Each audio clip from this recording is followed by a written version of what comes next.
What's up, y'all? This is Brave, and I'm back for another review of Tyler Perry's Sistas. This is season 6, episode 15, and the episode is titled Too Close to Home. So, oh my gosh.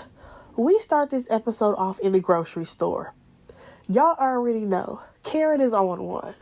Like, can we please get a scene where Karen, she sees Fatima and Zach, and she doesn't have so much vitriol for them? She is so draining. But nonetheless, Karen is over here having all the questions. She's like, who is this little boy? Who are you holding? Zach, who is he? Girl, this does not concern you. You just got into it with these people this morning. Why are you in their face right now? Like, make me understand what is going on.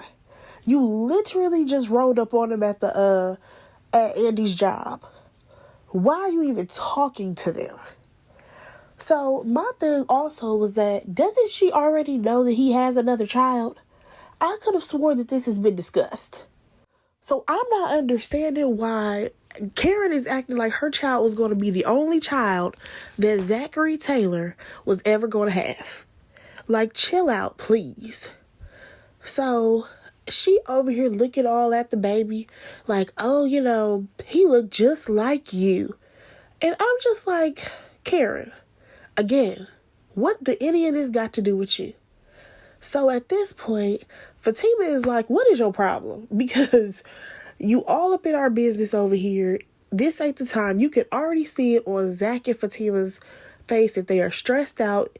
You can clearly see that the situation ain't good. And Karen is just adding on another layer. So Karen, she's like, my problem is you.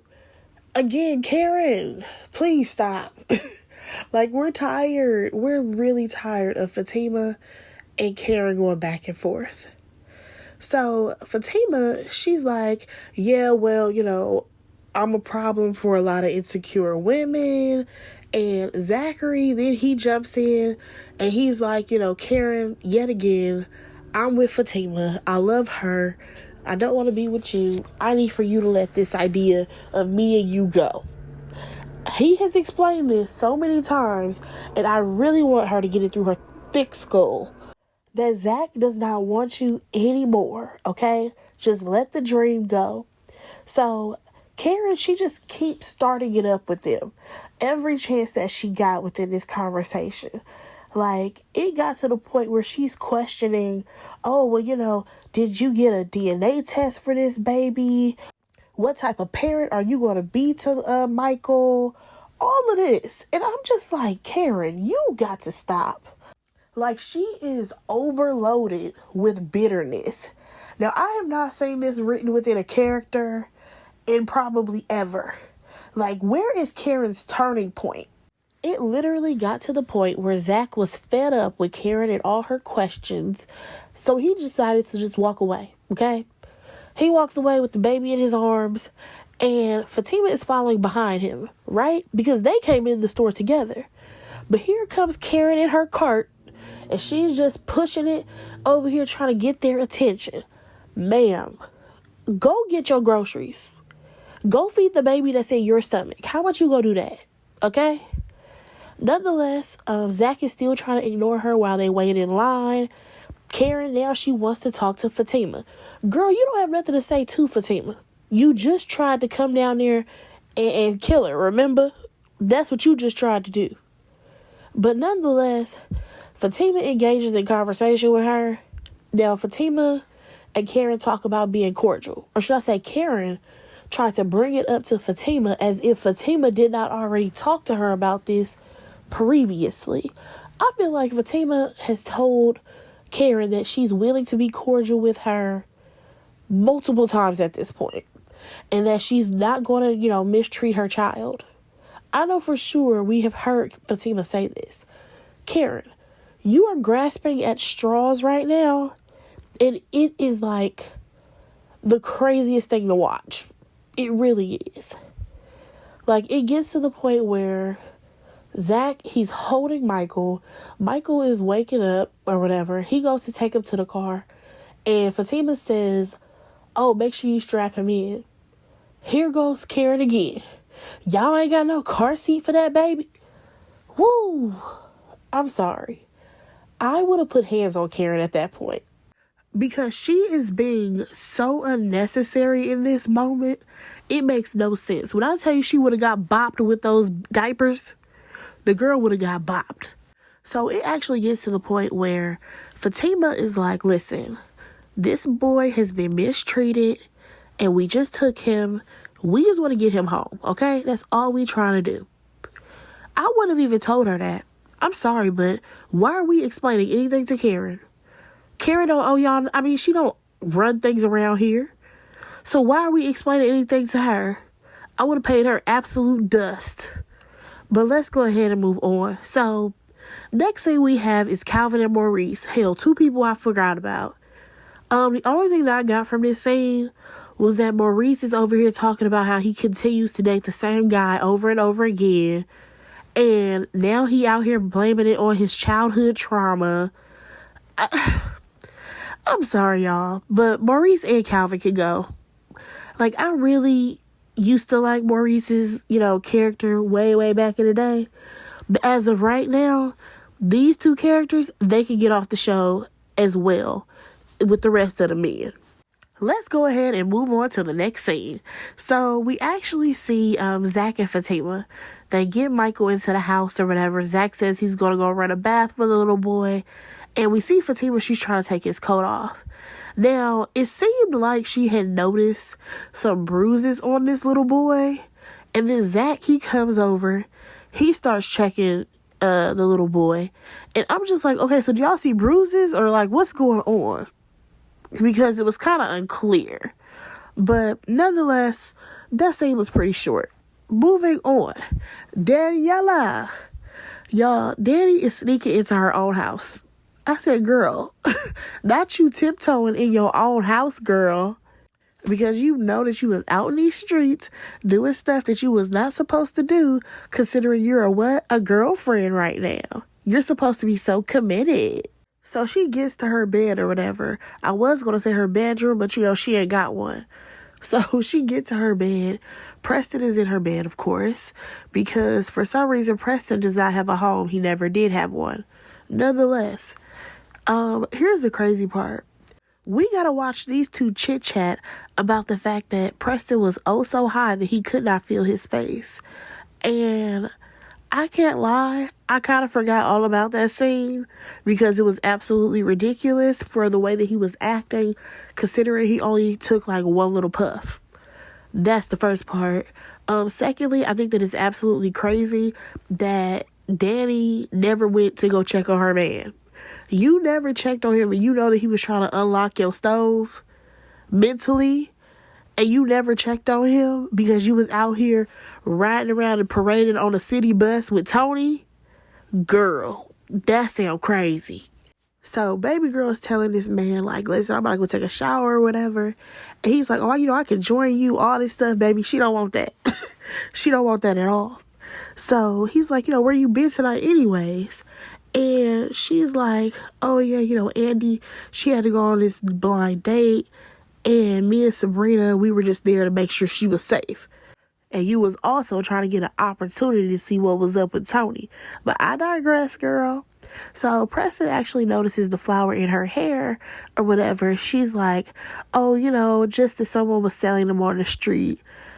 Danny, so now you're telling lies to Preston? Girl. So Preston continues to offer his services in the bathroom for Danny. And I'm like, sir, first of all, both of y'all can't even fit in that tiny ass bathroom. There's no way that both of y'all bodies is going to fit into that tub. Stop playing. So Danny goes into the bathroom and she gets a text. Clearly it's from Tony. And here's my thing. Tyler, what you need to do is make sure that you put the text messages on the screen. We as the audience need to see what was said. On every other show, if there's a text message going on, they put the text message on the screen. Tyler, you need to be doing the same. I need to see why Danny is skinning and grinning in the goddamn mirror, okay? Nonetheless, Preston pops up behind her or whatever because he has to pee. he does not see who was actually texting her. But let's go ahead and move on to the next scene. All right, y'all, serious question. Is Tyler on drugs, or does he think that we're all on drugs? Because why is it that we get to Zach and Fatima's spot, there's a knock at the door, and it's Karen. Karen just says, oh, well, I was just at the store. Bitch, we know. You was just up in their face. This is less than an hour later. Like, Tyler, what are we doing right now? If I was Fatima, when I tell you, I would not care what Karen had in her hand. I would have slammed the door and said, not tonight. Absolutely not tonight. I don't care what you got. Come back tomorrow. Because you have drained us all day long. We've had to deal with you, Karen, all day long. Nonetheless, Fatima ends up taking the stuff from Karen. It looks like, a bag of groceries. And was that like a car seat or something for like the bigger kids? I'm like, how do you even have that? What child is in your life, Karen, that you just have that randomly? But nonetheless, she brings up the fact that, Zach has been through some similar situations as Michael. And of course, Fatima already knows that information. She says that she's just going to go ahead and head on out. And Fatima's like, oh, well, do you want to come in? And she's like, no, not right now. Okay, great. I feel like this was basically Tyler trying to extend an olive branch between Karen and Fatima, as if now they're going to try to be on a good foot. We'll see how long that lasts. Like, I am just so tired of the way that Tyler writes this show. I'll have to be honest. Because he has piled on so much bitterness in Karen. And now you just gonna make her have a change of heart overnight because she saw that a little boy was mistreated. Like, I'm sorry, but I just cannot see that being her turning point. Of all the things that could have been her turning point, that's what it is. Okay, Tyler. Like, I just feel like that whole scene happened way too soon. Like, I feel like there should have been some time from them getting into it at Andy's office to them seeing her at the damn grocery store. All that should not have happened in the same day. Can a week go by, Tyler? Please. Nonetheless, Zach ends up coming downstairs or whatever after Karen leaves. And he's like, oh, who was that at the door? And Fatima tells him, it was Karen with all this stuff. So Fatima actually brings up a good point. And it's that Heather is probably going to flip out on them because they took her child. So we just waiting on that to happen. And Zach don't really care because at the end of the day, his child was being mistreated. So they go on to go into the kitchen because they're going to eat dinner, right? Zach is over here talking about, oh yeah, that look good. What looks good? I did not see no food out. Where is the plates? Where is anything that has food on it? Tyler, stop dropping the ball when it comes to food in your scenes. It's bad enough last week we had to deal with the fact that the girls went to a restaurant, bar, whatever, and they didn't eat nothing for 3 hours. Keep in mind, they had just came for work straight to Karen's spot, and then they went to the place. These girls ain't ate all day. What's happening right now? I digress. Let's move on. So we get to the next morning, and Andy is out here doing a yoga workout or whatever. And Karen calls her because she is at her apartment. Next thing you know, Karen comes up, right? So they just having a little lighthearted conversation or whatever. Andy doesn't know which version of Karen that she gonna get. According to Karen, her mood swings are probably going to be up and down for the next 7 months. So this lets all of us know that Karen is only, 2 months pregnant? Yeah, okay. So out of nowhere, here goes Annie saying she wants to see the belly. I said, well, she only 2 months. What belly are we even looking at? Because Karen ain't got one. Oh, why I even say that? Because Karen decides to go ahead and let Andy see this belly of hers where they basically have her wearing this prosthetic, y'all. So that way, when she turns to the side, you can see that she poking out a little bit. Okay, Tyler, I see you. I see you. You about sick and tired of everybody asking, where is the belly? I get it. This is your way of shutting all that down. Okay, sir. I get it. Nonetheless, they have this conversation about the fact that Karen, she wants to be alone right now, right? Because she's already told Aaron that she's not interested in being with him. She just wants it to be her and this baby. However, she's super worried because it'll only be her and the baby. You know, the shop is burned down. Like, she doesn't really have anything anymore. And Andy just assures her that, you know, by the time the baby is born, the shop will be back up and running. She ain't even got to worry about that. So, of course, Karen is bringing up the fact that, you know, she ripped up Zach's check, so she don't even have the money for the shop. Now, Andy says that she can afford to, loan her the money. I'm trying to figure out how. Now, I'm not trying to count Andy pockets or nothing, but baby girl, you just paid for Sabrina to get out of jail. And you couldn't even afford that whole thing. Because remember, you had to ask Robin for some money. So I'm just a little confused as to how much money you got to just be handed out to your friends. So Karen ends up telling Andy about the fact that she ran into Zach and Fatima at the grocery store, right? And how she went and bought this little boy all types of food and a car seat and all of that stuff. She basically tells Andy that everything was cordial. You know, even though she did spaz on them when they were in the grocery store, things were more so cordial once she got to the house and dropped the stuff off. So now she has got it in her head that Zach don't want her and that she's going to let that idea go and just focus on herself and the baby. Now, when it comes to Andy, you know, she opens up to Karen about the fact that she had a good date with old boy. And, you know, she had a whole adventure going on the bus blindly. And according to Andy, it was a good time or whatever. So, of course, Karen is supporting this because she has been wanting Andy to get rid of Gary a long time ago. All right, so that pretty much wraps up that conversation. Andy has to get ready for work. According to Karen, she's going to go swing by the shop. So now we actually move on to Fatima and Zach, okay? So he's sleeping on the couch with the little boy or whatever, and he gets up because him and Fatima have this conversation. And it's basically about the fact that, you know, they need to call Heather or something just so that this woman knows where her child actually is. When we actually see Zach and Fatima talk, it was kind of like them going over a checklist of all the things that they need to do. Now, I can't lie, as they continue to list things that they have, take them to the doctor, all this stuff, I'm like, yeah, I agree with all that. But you know what else I was thinking? Y'all honestly need to move. Because y'all staying in this one-bedroom condo ain't making no sense. Especially when he has a kid. There's no space for this child. They have this poor baby sleeping on this hard-ass leather couch. And on top of that, y'all, we all know that we have watched Fatima, and at some point, Fatima is supposed to be pregnant her damn self. What the hell is going on? But I digress. Let's go ahead and move on. We get to Calvin and Maurice's house, right? There's a knock at the door.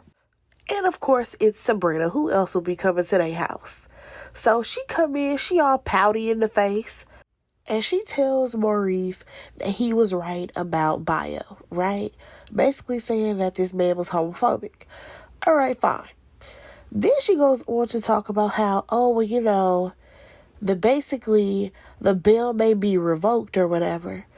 And also that she plans on asking Andy for the money. Now, girl, I'm going to need for you to use your context clues and pay attention when people speak to you.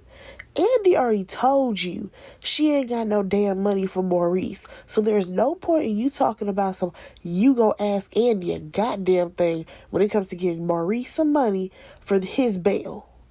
Like, Sabrina, use the brain that you have, please. That's the first thing.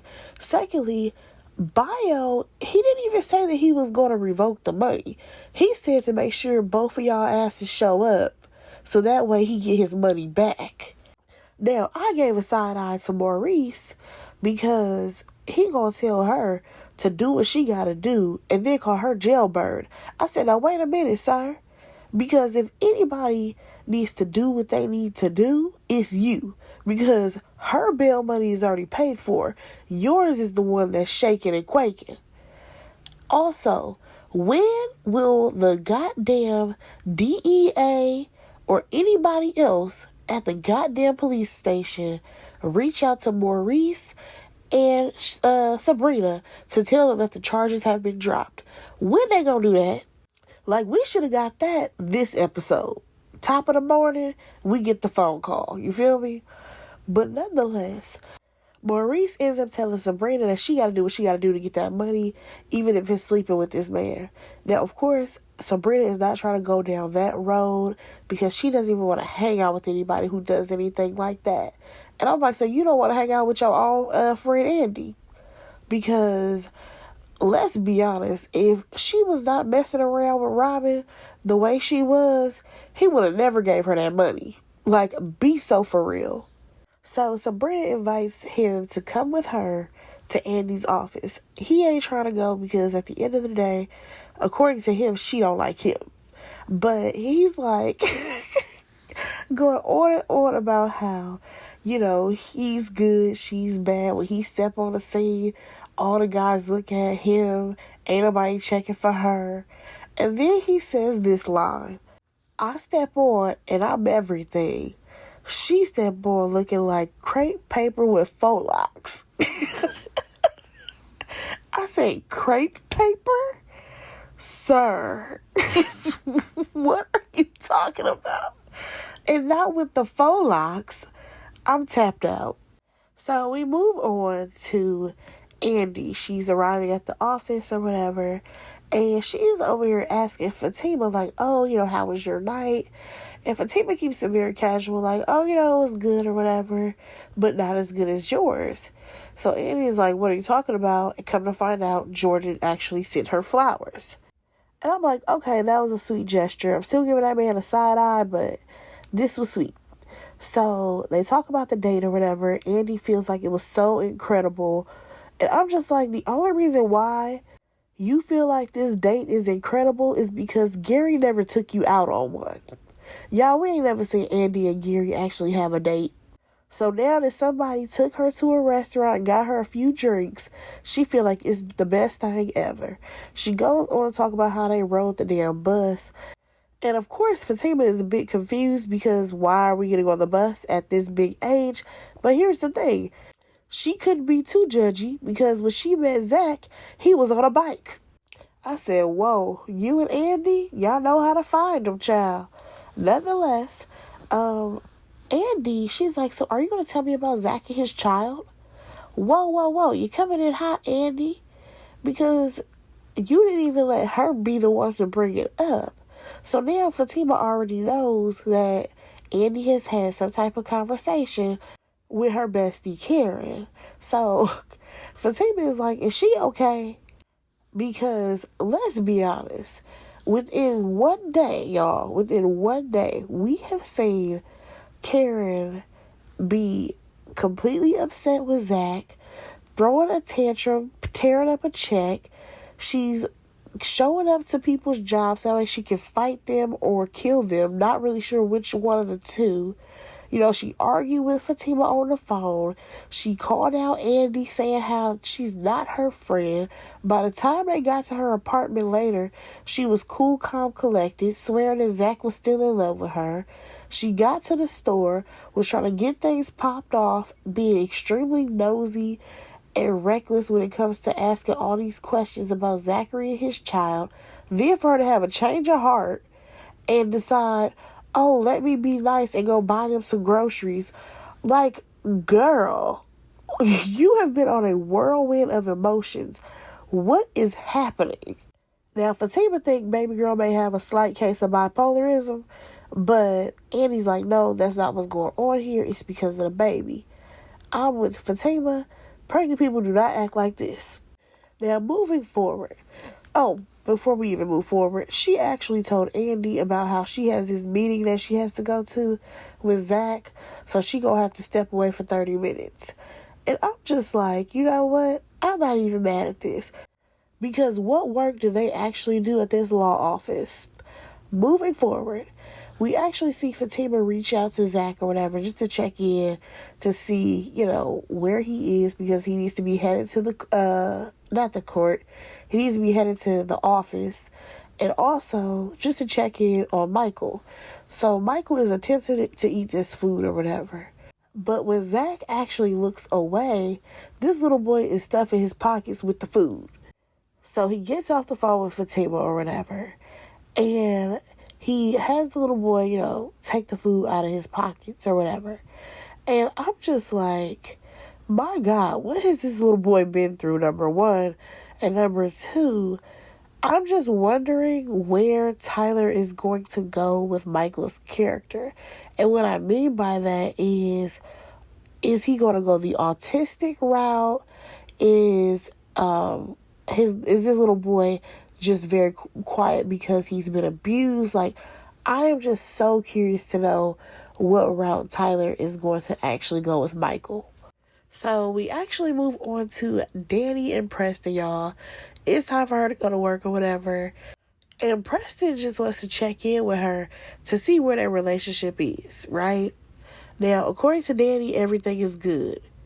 But Preston, he just wants to make sure that they are good because, there have been times when she has put him out because she needed her space and all of this.